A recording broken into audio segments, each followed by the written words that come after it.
नागपूरच्या शिवाजी चौकात 2 गटात राडा, औरंगजेबाच्या कबरीच्या वादावरून 2 गटात तणाव, महाल परिसरामध्ये दगडफेक करत तोडफोड। नागपूरमध्ये काल झालेल्या राड्यानंतर पोलिसांनी 80 दंगलखोरांना ताब्यात घेतलं। जवळपास 1800 सोशल मीडिया अकाउंट्सचा पोलिसांकडून तपास सुरू। नागपुरातल्या अनेक भागात जमावबंदी, कोतवाली, गणेशपेठ, पाचपावली, शांतीनगर, नंदनवन, इमामवाड्यातही कर्फ्यू लागू। कालच्या घटनेनंतर संपूर्ण नागपुरात तणावपूर्ण शांतता। नागपूर महानगरपालिकेकडून दगडफेक झालेल्या भागात स्वच्छता मोहीम। कालच्या ज्या ठिकाणी दगडांचा खच पडला होता त्या ठिकाणी स्वच्छता मोहीम। सध्या परिसरात तणावपूर्ण शांतता। पोलिसांना घटनास्थळी पोहोचण्यास उशीर झाला। पोलीस योग्य वेळी पोहोचले असते तर हा प्रकार घडला नसता। भाजपचे स्थानिक आमदार प्रवीण दटके यांचा आरोप। बाहेरून लोक आणून काहींनी नियोजनबद्ध पद्धतीने हा प्रकार घडवून आणला। नागपूर घटनेवर भाजप आमदार प्रवीण दटके यांचा धक्कादायक आरोप। नागपूर प्रकरणावर सरकारची कडक भूमिका, कोणालाही सोडणार नाही। कोम्बिंग ऑपरेशन करून मुख्य सूत्रधाराला शोधण्याचा प्रयत्न। नागपूरचे पालकमंत्री चंद्रशेखर बावनकुळे आणि देवेंद्र फडणवीस यांच्या बैठकीत चर्चा। नागपूरच्या महाल भागात घडलेली घटना अतिशय अयोग्य। पोलिसांवर हल्ला केला जात असेल तर हे गांभीर्याने घेतले जाईल। मुख्यमंत्री फडणवीसांची प्रतिक्रिया। तर नागपूरकरांनी शांत राहून कायदा आणि सुव्यवस्थेचे पालन करावं, फडणवीसांचं आवाहन। नागपूरमध्ये 2 गटात तुफान राडा, मुख्यमंत्री देवेंद्र फडणवीस आज सभागृहामध्ये निवेदन देणार। महाराष्ट्र सरकार आणि पोलीस परिस्थितीवर संपूर्ण लक्ष ठेवून नागरिकांनी संयम बाळगावा। नागपुरातील घटनेनंतर गृहराज्यमंत्री योगेश कदम यांचं आवाहन। नागपुरातील घटना दुर्दैवी, नागपूरकरांनी शांतता बाळगून प्रशासनाला सहकार्य करावं, केंद्रीय मंत्री नितीन गडकरींचं नागरिकांना आवाहन। कोणत्याही प्रकारच्या अफवांवर विश्वास ठेवू नका, तसंच पोलिसांना सहकार्य करा। राड्यानंतर नागपूर पोलिसांचं नागरिकांना आवाहन।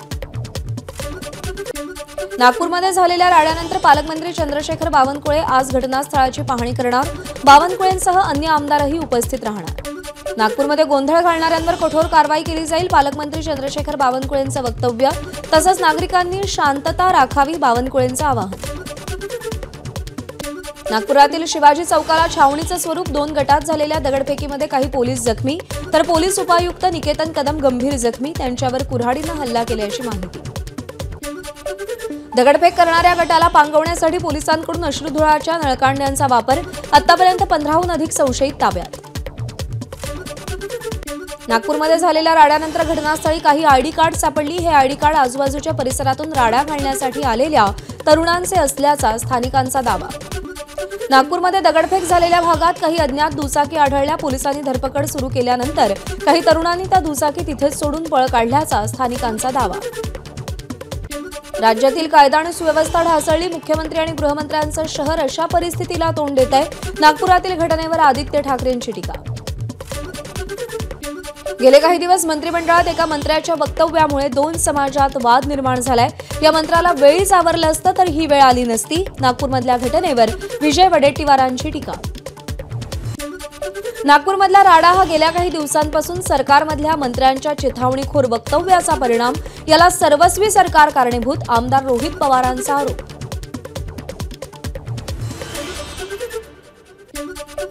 फडणवीस नव्हे तर राज्य सरकार औरंगजेबाप्रमाणे क्रूर, काँग्रेस प्रदेशाध्यक्ष हर्षवर्धन सपकाळांचा यू-टर्न। संतोष देशमुखांच्या हत्या प्रकरणातील आरोपी विष्णू चाटेनं हत्येपूर्वी शस्त्र परवान्यासाठी अर्ज केला होता। विष्णू चाटेला शस्त्र परवाना देऊ नये असा अहवाल नवनीत कौवत यांनी जिल्हाधिकाऱ्यांकडे पाठवला। बीडच्या आष्टीतील विकास बनसोडे हत्या प्रकरणी आरोपींना 7 दिवसांची पोलीस कोठडी। या प्रकरणामध्ये 6 आरोपी अटकेत असून इतर 4 जण अद्यापही फरार आहेत। मुलीच्या वडिलांसह 10 जणांविरोधात हत्येसह अॅट्रॉसिटी अंतर्गत गुन्हा दाखल। शिक्षक धनंजय नागरगोजे आत्महत्या प्रकरणामध्ये संस्था चालकासह इतरांवर गुन्हा दाखल। समाज कल्याण विभागाच्या अधिकाऱ्यांनी फिर्याद दिली। कोल्हापूर न्यायालयामध्ये प्रशांत कोरटकरच्या जामीन अर्जावर सुनावणी पूर्ण। जामीन अर्जावर आज निर्णय। कोरटकर तपासामध्ये पूर्ण सहकार्य करणार वकिलांची माहिती। तर कोरटकरचा फोन हॅक झाला नसल्याचा पोलिसांचा दावा। माणिकराव कोकाटेंच्या अडचणी वाढण्याची शक्यता, नाशिक सत्र न्यायालयाच्या आदेशाला हायकोर्टात आव्हान, माजी मंत्री तुकाराम दिघोळे यांच्या कन्येनं दाखल केलेल्या याचिकेवर आज सुनावणी.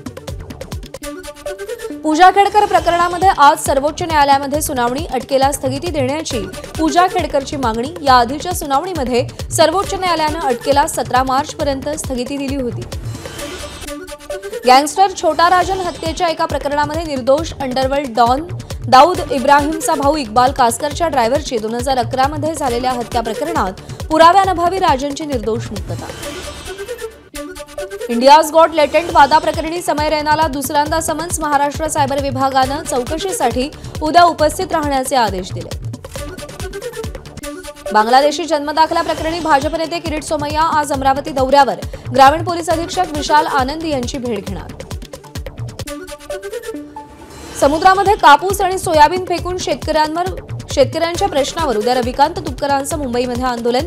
त्याआधी राज्यभरातली कार्यकर्त्यांची पोलिसांकडून धरपकड. रविकांत तुपकर मात्र नॉट रिचेबल. महाराष्ट्र विशेष जनसुरक्षा विधेयकावर आज सभागृहामध्ये चर्चा होण्याची शक्यता. हे विधेयक अर्बन नक्षलवाद ठरवण्यासाठी असल्याचा विरोधकांचा आरोप. त्यामुळे या विरोधक पुन्हा आक्रमक होण्याची शक्यता.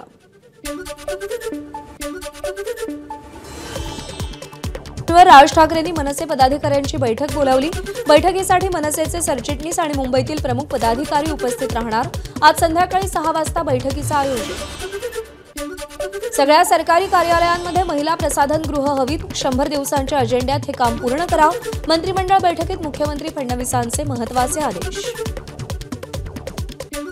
शेतकऱ्यांना ऊसाची एफआरपी एक रकमीच द्या. उच्च न्यायालयाचे राज्य सरकारला आदेश.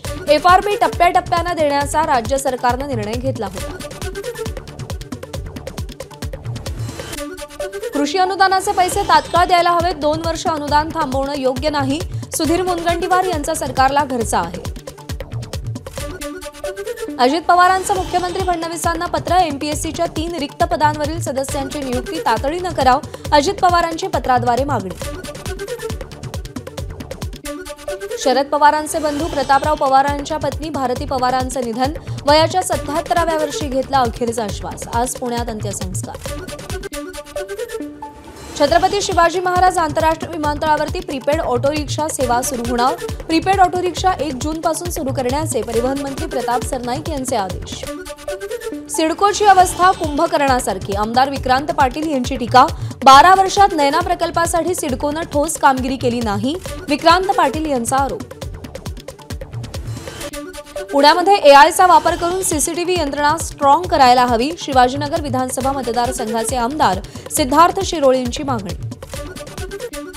माजी आमदार बाबाजानी दुराणींकडून नगर परिषदेच्या कर्मचाऱ्याला मारहाण. कर्मचाऱ्याच्या फिर्यादीवरून बाबाजानींसह 8 जणांवर गुन्हा दाखल. मारहाण केल्याप्रकरणी बाबाजानी दुराणींवर आठवड्यात दुसरा गुन्हा दाखल. भाईंदर स्टेशनवरील लिफ्टमध्ये 8 प्रवासी अडकले. तब्बल 2 तासाहून अधिक काळानंतर त्यांना बाहेर काढण्यात यश. घटनेमुळे प्रवाशांमध्ये भीतीचं वातावरण. माथेरान शहरामध्ये आजपासून बेमुदत बंद. दस्तुरी नाक्यावर होणारी पर्यटकांची दिशाभूल आणि आर्थिक फसवणुकीविरोधात माथेरान पर्यटन बचाव संघर्ष समितीकडून बंदची हाक. गोंदियामध्ये राज्यातील कमी पटसंख्येच्या शाळा बंद करू नका या मागणीसाठी शिक्षकांचं धरणं आंदोलन. शिक्षकांची सरकारविरोधात जोरदार घोषणाबाजी. धाराशिवमध्ये जिल्हा परिषद शाळांमध्ये गुढीपाडवा प्रवेश वाढवा अभियान. महाराष्ट्र राज्य प्राथमिक शिक्षक संघाच्या पुढाकारानं जिल्हा परिषद शाळेतील विद्यार्थी पटसंख्या वाढवण्यासाठी विशेष अभियान. सोलापुरातील पार्क चौपाटीवरील खाद्यपदार्थांची दुकानं बंद. बर्ड फ्लूचा शिरकाव झाल्यानं प्रसार रोखण्यासाठी पालिकेचा निर्णय. महानगरपालिका आयुक्त सचिन उंबासेंची माहिती. यवतमाळच्या बाभुळगावमध्ये भव्य शंकरपटाचं आयोजन. शंकरपटात 262 बैलजोड्या धावल्या. विविध राज्यातील शेतकऱ्यांचा शंकरपटात सहभाग. देवगड हापूस आंब्याच्या पहिल्या पेटीला साताऱ्यात 20,000 रुपयांचा भाव. मानाची पहिली पेटी ताब्यात घेतल्यानं व्यापाऱ्यांकडून फटाके वाजवून जल्लोष. मुंबईकरांना येत्या काही दिवसात उन्हाच्या झळा बसण्याची शक्यता. सांताक्रूज केंद्रामध्ये 34.4 अंश सेल्सिअस तापमानाची नोंद. कोरड्या वाऱ्यांमुळे दुपारी प्रवास करणाऱ्या मुंबईकरांना जास्त त्रास. मुंबईत वाढणारं तापमान आणि प्रदूषण कमी करण्यासाठी आता नव्या इमारतींना टेरेस गार्डन उभारणं बंधनकारक. नव्या इमारतीच्या परवानगी अर्जामध्ये अट. दिल्लीमध्ये तापमान वाढण्याची शक्यता. 20 मार्चपर्यंत कमाल तापमान 36 ते 38 अंश सेल्सिअस पर्यंत जाण्याची शक्यता. नागरिकांना काळजी घेण्याचं आवाहन. अहिल्यानगरच्या राहुरीतील आरड गावामध्ये सौर कृषी वाहिनी प्रकल्प तातडीनं सुरू करा, अन्यथा तीव्र आंदोलन करू. शिर्डीतील शेतकऱ्यांसह माजी ऊर्जा राज्यमंत्री प्राजक्त तनपुरेंचा थेट इशारा. मरण आलं तरी चालेल पण हक्कासाठी शेवटपर्यंत लढणार. चंद्रपुरातील निप्पान प्रकल्पग्रस्तांचा निर्धार. प्रकल्पग्रस्त संघर्ष समितीतर्फे मोर्चा काढत वाढीव मोबदल्याची मागणी. नांदेडच्या मुदखेड तालुक्यातील बारड दुधनवाडी मुगट रस्त्याची अक्षरशः चाळण. रस्त्यावरती जागोजागी मोठे खड्डे पडल्यानं गावकऱ्यांचा जीव मुठीत धरून प्रवास. परभणीतील जायकवाडी पाटबंधारे कार्यालयाला शिवसैनिकांनी टाळं ठोकलं. डाव्या कालव्यातून 1100 क्युसेक वेगानं पाणी सोडण्याची मागणी. अकोल्यातील जुने शहर भागातील ईदगाहला आमदार साजिद खान पठाण यांच्याकडून निधी मंजूर. मात्र भाजप आणि स्थानिक नागरिकांचा विरोध.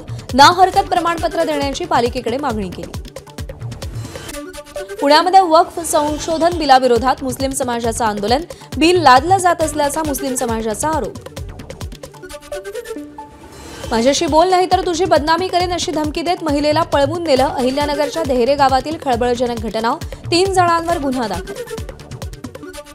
भंडाऱ्यामध्ये राहत्या घरात भूस्खलन. घरामध्ये 15 फूट खोल खड्डा. नांदोरा गावातील नागरिकांमध्ये भीतीचं वातावरण.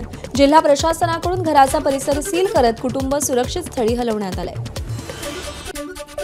जुनाट घराचं पाडकाम करत असताना छत कोसळलं. 2 मजुरांचा ढिगाऱ्याखाली अडकल्यानं मृत्यू तर 2 जण गंभीर जखमी. बुलढाण्याच्या चिखली तालुक्यातली घटना.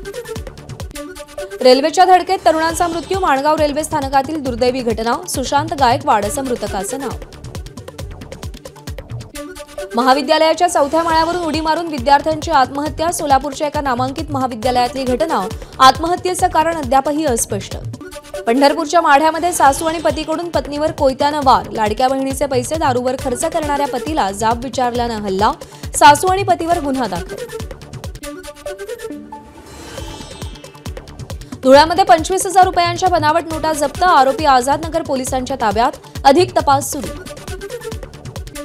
वाशिम नगरपालिकेकडून पाणीपुरवठा करणाऱ्या वॉल्वमध्ये बिघाड. हिंगोली नाका परिसरात हजारो लिटर पाणी वाया. रत्नागिरीच्या चिपळूणमध्ये गोदामाला भीषण आग. गोदामातील मालाचं मोठं नुकसान. आगीचं कारण मात्र अस्पष्ट. हाथरसमध्ये पर्यवेक्षकाकडून विद्यार्थिनीचा लैंगिक छळ. पर्यवेक्षकानं विद्यार्थिनींचे 59 अश्लील व्हिडिओ काढले. निनावी पत्रामुळे पर्यवेक्षकाच्या अत्याचाराचा भांडाफोड. तेलंगणात ओबीसींना 42% आरक्षण. शिक्षण, नोकरी, स्थानिक स्वराज्य संस्थांमध्ये आरक्षण लागू. विधानसभेत विधेयक मंजूर. गुढीपाडव्याला पंतप्रधान मोदी, मोहन भागवत एकाच मंचावर येणार. 30 मार्चला मोदींचा नागपूर दौरा. माधव नेत्रालय प्रीमियम सेंटरच्या भूमिपूजन सोहळ्याला मोदी उपस्थित राहणार. अमेरिकेच्या राष्ट्रीय गुप्तचर संचालक तुलसी गॅबर्ड यांना पंतप्रधान मोदींकडून महाकुंभचं गंगाजल भेट. भारत भेटीचा एक भाग म्हणून गॅबार्ड यांनी द्विपक्षीय सुरक्षा सहकार्य मजबूत करण्याच्या उद्देशानं बैठका आणि परिषदांमध्येही भाग घेतला. कोर्टानं सहिष्णू राहायला पाहिजे. विकिपीडिया ANI खटल्यामध्ये सुप्रीम कोर्टाचं निरीक्षण. दिल्ली हायकोर्टाच्या विकिपीडिया विरोधी निर्णयाशी सुप्रीम कोर्ट असहमत. गेल्या 20 वर्षाचा रेल्वे अपघातात 90% घट. 2005 ते 2006 मध्ये रेल्वे अपघात 698 होते, ते आज 73 पर्यंत कमी झालेत. रेल्वे मंत्रालयाच्या कामकाजावर राज्यसभेत झालेल्या चर्चेला रेल्वे मंत्री अश्विनी वैष्णव यांचं उत्तर. युक्रेनसोबत सुरू असलेलं युद्ध थांबवण्याबाबत अमेरिकेचे राष्ट्राध्यक्ष ट्रम्प आणि रशियाचे राष्ट्राध्यक्ष व्लादिमीर पुतीन यांच्यामध्ये आज चर्चेची शक्यता. दोन्ही नेत्यांच्या चर्चेकडे संपूर्ण जगाचं लक्ष. एबीपी माझा, उघडा डोळे बघा नीट.